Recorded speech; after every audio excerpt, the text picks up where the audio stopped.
যে যাই করবে তার ফলাফল সে হাসরের ময়দানে হাতে নিবে।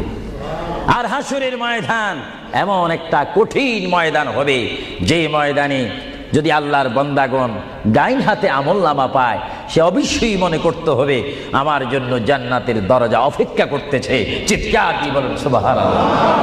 আর যে বাম হাতে পায় আমলনামা, যদি কেউ বাম হাতে পেয়ে যায়, কোনো নারী হোক, কোনো পুরুষ হোক, রাষ্ট্রপতি হোক, প্রেসিডেন্ট হোক, মন্ত্রী হোক, ওসি হোক, ডিসি হোক, আল্লামা হোক, আল্লামাতু ফাহামা হোক, ইসলামী চিন্তাবিদ হোক, অনইসলামিক চিন্তাবিদ হোক, যদি বাম হাতে আমলনামা পায়, আল্লাহ রসুল বলেন উম্মত যদি তোমার বাম হাতে আমলনামা চলে যায় অবশ্যই তুমি জাহান্নামী। আর যদি ডান হাতে তোমার আমলনামা পেয়ে যাও, তুমি অবশ্যই মনে করবে তুমি জান্নাতি। জোরে বলেন সুবহানাল্লাহ। আমি হাউসকে আমি প্রশ্ন করতে চাই, শ্রোতা ভাইদেরকে প্রশ্ন করতে চাই, আপনারা বলুন, আপনারা কি বাম হাতে আমলনামা চান না ডান হাতে? একটু ডান হাতটা কি আপনারা তুলবেন না? সবাই একটু হাত তুলে বলুন, ডান হাতে আমলনামা চাই কি চাই না? ডান হাতে আমাদেরকে আমলনামা দেওয়ার মালিককে? আরো জোরে বলুন, মালিককে। আর এই ডান হাতে আমলনামা যদি নিতে চাই, জান্নাতের সার্টিফিকেট যদি নিতে চাই, তাহলে এই ডান হাতে আমলনামা পেতে হলে এই জমিনে আল্লাহর হুকুম মানতে হবে। চিৎকার দিয়ে বলুন সুবহানাল্লাহ।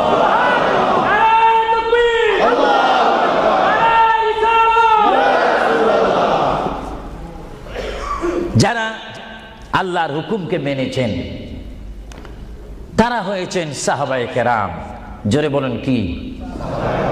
আপনাদের সকলের অন্তরে, সকলের দিলে, সকলের মনে সাহাবায়ে কেরামের ভালোবাসা আছে কিনা? এইদিকে একটু আওয়াজটা কম কেন হলো? আশ্চর্য হয়ে গেল। একটু জবাব দেন, সাহাবায়ে কেরামের ভালোবাসা আছে কিনা? তাদের সাথে কোনো সম্পত্তি নিয়ে কোনো ঝগড়া আছে কিনা? তাহলে একটু জবাব দিবেন। রাসূলুল্লাহ বলেন, উম্মত তোমরা যদি নিজের জীবনকে জিরো থেকে যদি হিরো করতে চাও, ডাউন থেকে যদি উচ্চ মুকাম সৃষ্টি করতে চাও, মা আনা আলাইহি ওয়া আসহাবি, আমাকে তোমরা অনুসরণ করবে অথবা আমার সাহাবায়ে কেরামকে অনুসরণ করবে। আমার প্রতিটি সাহাবায়ে কেরামের চরিত্রের মধ্যে রয়েছে তোমাদের জান্নাতে যাওয়ার গ্যারান্টি। চিৎকার দিয়ে বলেন সুবহানাল্লাহ। আমরা সাহাবায়ে কেরামের ভালোবাসা চাই কি চাই না? আরো জোরে বলুন, চাই কি চাই না? সাহাবায়ে কেরাম কি করে তারা সাহাবী হয়েছেন? কি করে তারা আল্লাহর হাবিবের শ্রেষ্ঠ বন্ধু হয়েছেন? এটা আমাদের জানার বিষয় রয়েছে। প্রিয় ভাইয়েরা আমার, সাহাবী বলা হয় তাদেরকে যারা রসুল মেনেছেন, সাহাবী বলা হয় তাদেরকে যারা রসুল বুঝেছেন, সাহাবায়ে কেরাম বলা হয় তাদেরকে যারা রসুল পেয়েছেন, পাওয়ার পরে যারা মানার মতো মেনেছেন, তাদেরকে বলা হচ্ছে সাহাবায়ে কেরাম। চিৎকার দিয়ে বলুন সুবহানাল্লাহ। সাহাবীরা কেমন ভালোবাসতেন আল্লাহর নবীকে? কেমন ভালোবাসতেন? ভাইরা আমার, সাহাবায়ে কেরাম আল্লাহর নবীকে কেমন ভালোবাসতেন? আল্লাহর প্রিয় নবী, দু জাহানের বাদশা নবী মুহাম্মাদুর রাসূলুল্লাহ সাল্লাল্লাহু আলাইহি ওয়াসাল্লাম, তিনি মক্কা থেকে মদিনায় হিজরতে যাবেন। মাতৃভূমি থেকে মক্কা শরীফ থেকে তিনি মদিনাতুল মুনাওয়ারা শরীফে যাবেন।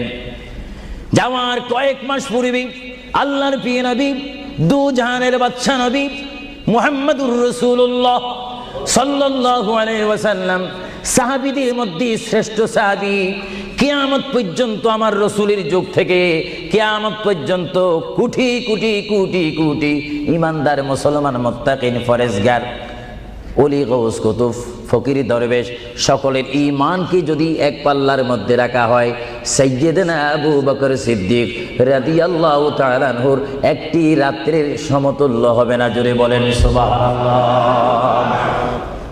সমস্ত ইমানদারের ইবাদত যদি এক পাল্লাতে রাখা হয়, সাইয়্যিদনা আবু বকর সিদ্দিক রাদিয়াল্লাহু তাআলা আনহু এক রাতে যেই ভালোবাসা রসুলকে দেখিয়েছেন, তার পরিমাণ ভালোবাসা সমগ্র সৃষ্টি জগতের মুসলমানের হবে না। চিৎকার দিব সুবহানাল্লাহ। সাইয়্যিদনা আবু বকর সিদ্দিককে আল্লাহ রসুল বললেন, আবু বকর, আমি আমার মায়ের দেশ, আমি আমার বাবার দেশ, আমি আমার দাদার দেশ মক্কাতুল মুআজ্জামা, মক্কা শরীফ, মাতৃভূমি ছেড়ে আল্লাহর হুকুমে কাফেরদের অত্যাচারে আমাকে এখান থেকে হিজরত করে চলে যেতে হবে।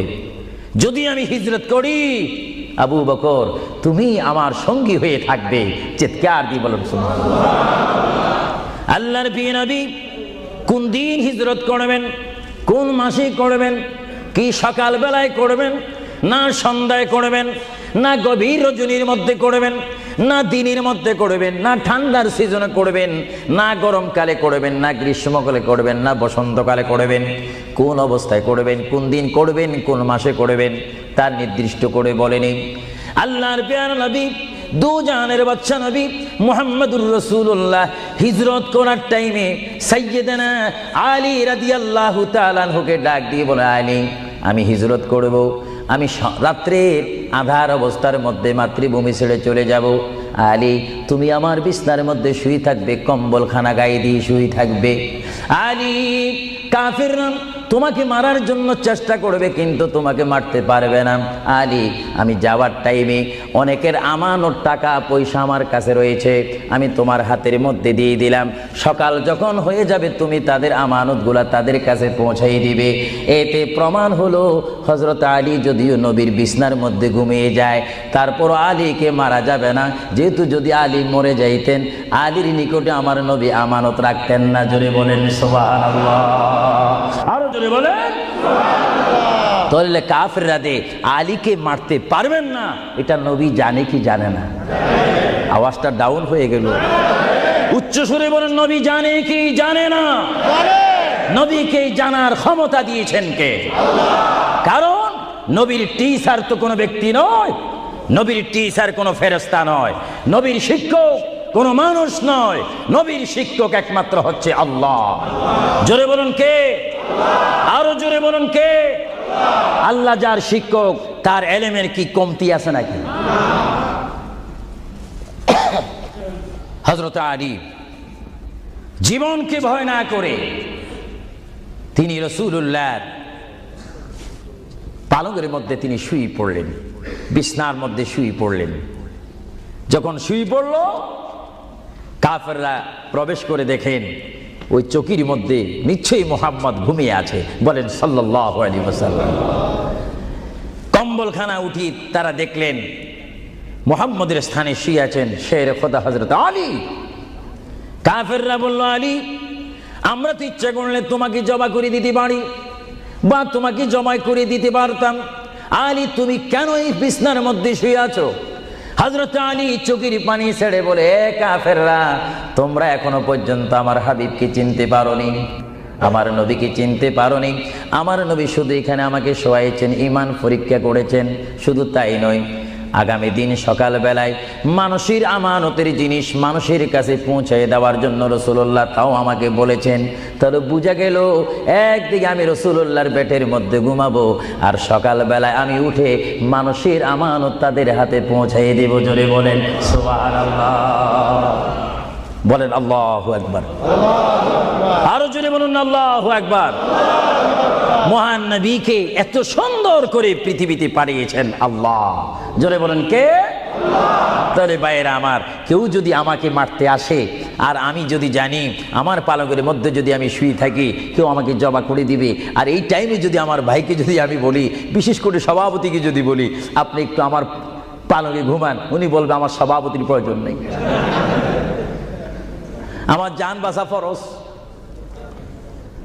বসবে না, থাকবে না। আর সাহাবায়ে কেরাম জেনে শুনে মেনে ইচ্ছা করে নিজের জীবন প্রতি মুহূর্তে মুহাম্মদ রাসূলুল্লাহ চরণের মধ্যে দেওয়ার জন্য প্রতি ওয়াক্তে প্রস্তুত ছিল। চিৎকার দিয়ে বলেন সুবহানাল্লাহ। আল্লাহর পেয়ারা নবী হিজরত তিনি শুরু করলেন। আল্লাহর পেয়ারা নবী মায়ের দেশ মক্কা শরীফ থেকে আল্লাহর নবী চলে যাচ্ছেন। চলে যাওয়ার টাইমে সাইয়্যিদানা আবু বকর সিদ্দিকের ঘরের মধ্যে গেলেন। সাইয়্যিদানা আবু বকর সিদ্দিক রাদিয়াল্লাহু তাআলা আনহু ঘরের দরজার মধ্যে আল্লাহর প্রিয় নবীকে ডাক দিলেন, ইয়া আবু বকর, ইয়া আবু বকর, ইয়া আবু বকর করে যখন ডাক দিলেন, সাইয়্যিদানা আবু বকর সিদ্দিক রাদিয়াল্লাহু তাআলা আনহু একটা সেকেন্ড দেরি না করে সঙ্গে সঙ্গে বললেন, ইয়া রাসূলুল্লাহ, ইয়া রাসূলুল্লাহ, আল্লাহর পেয়ারা নবী চক্ষু মুবারকের পানি মুবারক ছেড়ে দিলেন।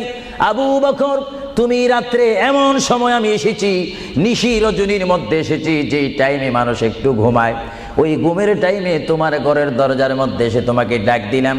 বেড থেকে ঘুম থেকে উঠতে তো তোমার 2-3 মিনিটের প্রয়োজন, কিন্তু আমি নবী তোমাকে ডাক দেওয়ার সঙ্গে সঙ্গে তুমি কি করি ইয়া রাসূলুল্লাহ বলতে পেরেছো? হযরতে আবু বকর চোখের পানি ছেড়ে বলে, হুজুর, আপনি আপনার সঙ্গে আমাকে হিজরতের কথা বলেছেন, কোন দিন হিজরত করতে হবে তা আপনি নির্দিষ্ট বলেন নেই। হুজুর, আজকে কয়েক মাস অতীত হয়ে গেল আমার জীবনের মধ্যে, আরামের ঘুমকে হারাম করে দিয়ে রাত যখন হয়ে যায় আমার পিঠটা দরজার সাথে লাগিয়ে, আমার কানটা দরজার সাথে লাগিয়ে রাখতাম।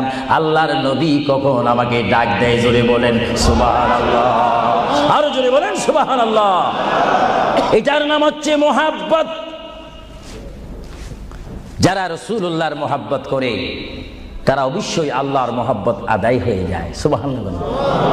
আপনারা বলেন, রাসূলুল্লাহ কার রাসূল? আরো জোরে বলুন না, কার রাসূল? ওনাকে রাসূল করে পাঠিয়েছেন কে? ওনাকে হেফাজত করার দায়িত্ব কার? ওনার জবানের হেফাজত করার দায়িত্ব কার?